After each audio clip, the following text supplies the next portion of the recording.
हमारा साफ सुथरा जंगल एक बहुत ही खूबसूरत जंगल था। सब जानवर वहां बहुत खुश रहते थे। दरख्त बहुत थे, सब्ज घास थी, नदी साफ थी।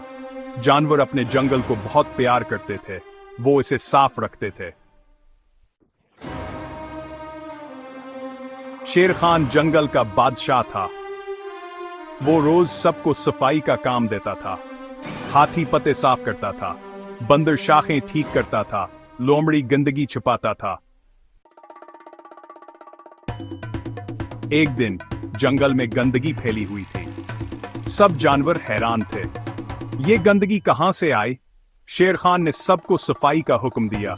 सबने मिलकर जंगल साफ किया। अगले दिन फिर गंदगी थी। शेर खान बहुत गुस्से में था। इसने लोमड़ी को बुलाया। लोमड़ी बहुत चालाक थी। इसने रात को जंगल में छुपकर देखा।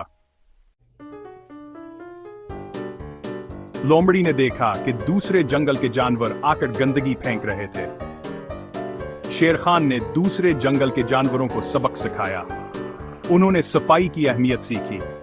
अब हमारा जंगल फिर से साफ सुथरा है। सब जानवर खुश हैं।